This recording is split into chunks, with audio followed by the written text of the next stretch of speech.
torpaq sahəsi o maşınların park etdiyi yerdən başlayaraq gölün üstündə taxta yığılmış bir dörtkin yerlərin var ki, bu formada o gördüğünüz Cəlil Məmmədovdan getmiş Papaya o kırmızı bilen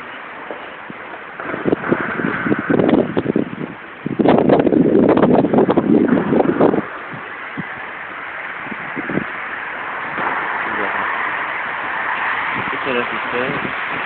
diğer o bizden almak isteyen